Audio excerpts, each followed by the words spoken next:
We can turn your products into something that will cure the societal ills and let you sell more product. It's all fake because all the stories on CNN were fake. All the stories on MSNBC were fake. Go back to the days of when all the Black Lives Matter crap started with fake bullcrap stories about Trayvon Martin, bullcrap stories about guys like Michael Brown who tried to murder a police officer, but then we got the whole hands up, don't shoot lie. It was proven in court. It was absolutely a freaking lie. This entire cottage industry of fraud, and I'm referring to the cottage industry of fraud known as DEI, was all born out of socially engineered lies.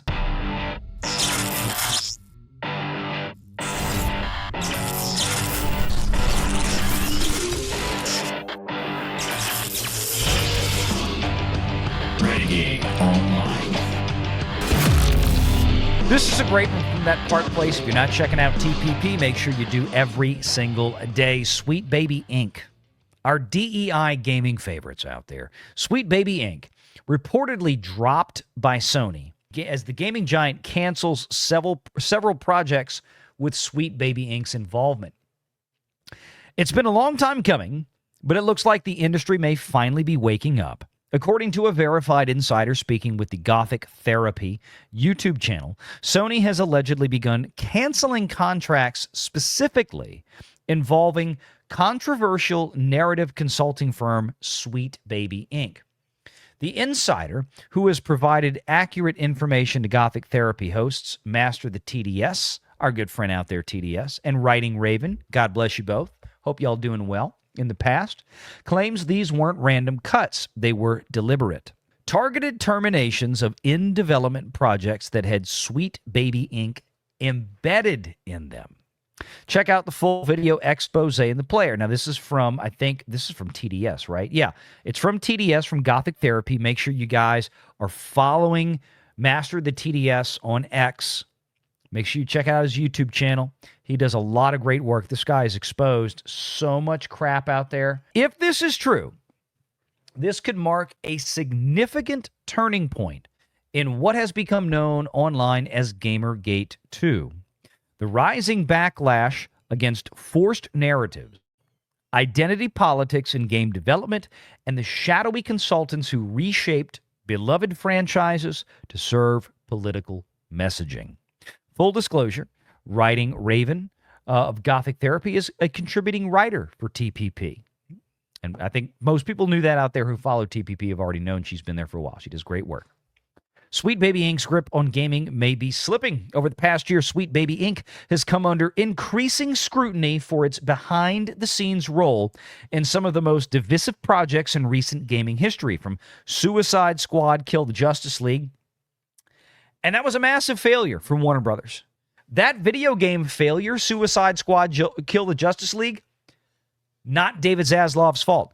That game was well into development long before David Zaslav came on the scene. That thing was pretty much freaking done by the time Zaslav was walking in the door. They were doing spit and polish by that point. And Zaslav had much bigger fish to fry at Warner Brothers than trying to drill down into one little video game that was going on at the game studio. At Warner Brothers, we cannot do anywhere near the same thing, virtually none of the same thing, with David Zaslav. Now, 5 years from now, 10 years from now, different story, but we're not there yet. So just throwing that out. They've proudly boasted about centering marginalized voices. This is Sweet Baby Inc. And of course, CEO Kim Belair. There's another article that TPP did recently on that we're going to address based on this one. But gamers have repeatedly pointed out that what they're really doing is homogenizing content, gutting it of risk, edge, or authenticity in favor of bland moral lectures and identity checklists, or as I call it, identity politics.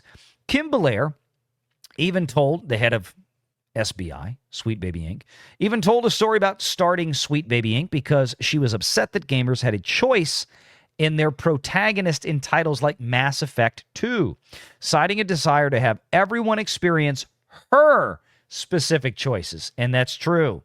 Look, here's the thing. All the wokey wokes out there, before I go on, let me just say this. We'll get a little bit of a valiant rant here. This has been the problem. This is the problem in Hollywood. This is the problem in gaming. This is the problem in entertainment industry in general. Okay?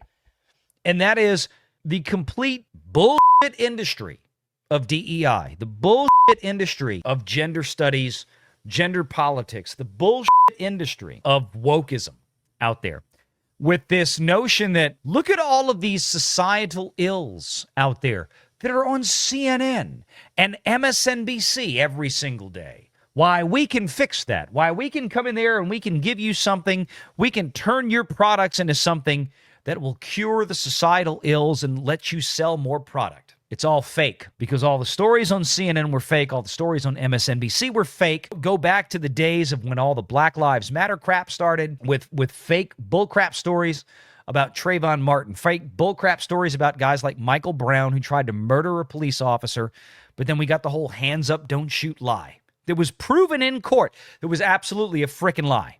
Everything was that was all crap. This entire cottage industry of fraud, and I'm referring to the cottage industry of fraud known as DEI, was all born out of socially engineered lies by a very specific group of people on the left. The George Soros is out there, who, by the way, I got a clip. If I can get to it, I'll play it. The people on CNN like Jake Tapper, they're so pissed off at Elon Musk because he's just out there doing his thing and basically saying, well, you know, George Soros is different because he does it behind the scenes. Here's the deal, is that this entire cottage industry that is infected, Hollywood, Disney, everybody out there, it's an engineered cancer on American society. It's designed to give completely talentless, useless, worthless people like Kim Belair is my point. We don't have a picture over here. I think we have a picture of her in another article. It's to give useless, talentless people like Kim Belair who have nothing of value,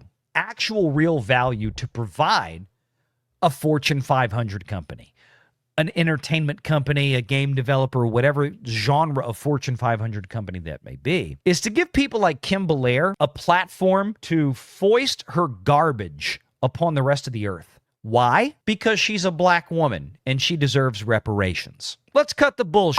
That's what this is about. DEI and companies like Sweet Baby Inc., the only reason on earth that they are able to command the contracting fees that they are getting from these gaming companies is because they are run by, overwhelmingly, people like Kim Belair. They are persons of color, they're black women, and they are using their skin color and their gender to get what they want because society has put it upon the S&P 500 companies that whitey is bad. You can like what I'm saying or you cannot. I frankly don't give a shit. But it's the truth. And y'all know me at this point. I'm not going to beat around the bush. With something like this, when it's so obvious, because we now have a track record, right? This has been the whole gaslighting of the DEI industry now for years, is that the DEI industry has made its nut on going to these entertainment companies, be they Hollywood studios or gaming or whatever the hell else out there, and said, think the High Republic books from freaking Lucasfilm. Same thing, right? Hey, you know what? If you just took your same games, take all these multi-billion-dollar intellectual properties that you have, and then make your next iteration of it, make your next version of this game, this movie, this TV show, whatever. Make your next version of this IP with a more richly diverse cast. You will increase your advertising revenue. You will increase your sales. You will make more money because all the same people that you had before will keep showing up, but now you're going to bring in more black people, more Hispanic people, more Native Americans. Whatever bill of goods that they sell, the problem is that they just either didn't understand the fact or didn't care, and mostly didn't care, especially when they were getting the checks they were getting from these companies. But they didn't seem to understand the fact that most of America out there, including some of the very ethnically diverse audiences that they were trying to attract, they're too intelligent to fall for the bullshit. In other words, they look at it and they go, this is just a cheap virtue signal. I'm not going to play victim to a cheap virtue signal. This looks like crap. You want me to excuse the fact that you wrote a bad TV show? You want me to excuse the fact that you wrote a terrible movie like Snow White? You want me to excuse the fact that you crammed in a bunch of crap new music into The Little Mermaid and made Ariel black and she doesn't look anything like Ariel for a virtue signal? You want me to excuse the fact that Concord was a crappy game just because you put a black woman with afro puffs in it and a fat Native American? You want me to excuse the fact that a lot of these games like Suicide Squad Kill the Justice League was going to piss off a lot of Batman and DC fans out there just so they could have it to where, you know, the bad women could win the day? This doesn't work. Because the people like Kim Belair who run these companies are so wrapped up in their own psychosis. They're so wrapped up in their own bullcrap. They're so wrapped up in their own socio-political ideology that they can't see the light of day. They think that everybody else out there in their little Blue Sky, that's the app, right? That's the new liberal app, Blue Sky. I have an account on there. I haven't been back in a month. I can't even remember anymore. They're so wrapped up in their own little bubble environments in places like Los Angeles, San Francisco, New York, or whatever, that they have missed the boat on the rest of Middle America. And they don't realize that, you know, everybody else has left them behind. Everybody else knows what they are now. And they're still trying to cling to these multi-million-dollar contracts with these companies to get this kind of stuff. And it's not going to happen anymore. There's too many major $200 million game failures for them to justify their existence anymore. Completely. Back to the article. Sorry, one other rant. There you go. You got the Valiant Renegade rant. These idiots, con artists, scam artists, these shysters out there, they have proudly boasted about centering, quote, marginalized voices. But gamers have repeatedly pointed out that what they're really doing is homogenizing content, gutting it of risk, edge, or authenticity in favor of bland moral lectures and identity checklists. Okay? Got that one earlier. Kim Belair noted that her black female character, Commander Shepard, the game's customizable protagonist, first interacted with Jacob Taylor, another black character. She was so moved by the representation she was experiencing, but soon realized it wasn't what everyone else was going to see. So then she decided to try and change that. The general idea was, holy moly, representation is cool, but in my Mass Effect, this is Kim Belair, experience, this is almost an accidental form of representation because it's something that's a possibility. It's not guaranteed for any player, depending on the kind of character and Commander Shepard you make, that she said during a speech in 2019. So I thought, wouldn't it be amazing if this wasn't an accident, but it was actually the intention of the game designers? Okay. I'll address that as well, because these people's own weird lefty argument with DEI can be turned right around upon them very, very easily. Some of y'all have heard me make this argument before, but if you haven't, stick around, because this is an easy way to shut down this garbage in 5 seconds. The narrative first, controlling forced diversity approach has become a lightning rod for criticism, especially as games under their influence repeatedly underperform, get mocked, or fail to resonate with audiences. This backlash has evolved into what many now call GamerGate 2, not a revival of the original controversy, but a broader cultural pushback against activist consulting firms, DEI mandates, and corporate interference in creative storytelling. Let me stop right there. So here's what I'm talking about with this. DEI sells the lie, and these consulting firms, these fraudulent scam consulting firms like Sweet Baby Inc.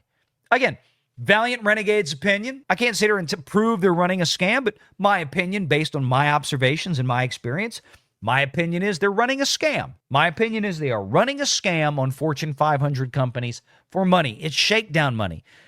Companies like Sweet Baby Inc., in Valiant Renegade's opinion, are no different than Jesse Jackson and Al Sharpton running shakedown scams on half the Fortune 500 companies in the 80s and early 90s. That's what they did. Pay us money, and we won't call you racist in the media anymore, and we won't get our Democrat friends in the government to take you down for being racist. Just seems like the same thing to me. I've seen this story before. It's been around for 30, 40 years. Looks like the same pattern. That being said, Valiant Renegade's opinion. Make sure you're subscribed to Valiant Renegade and join us every Sunday at 6 p.m. Eastern for the live show.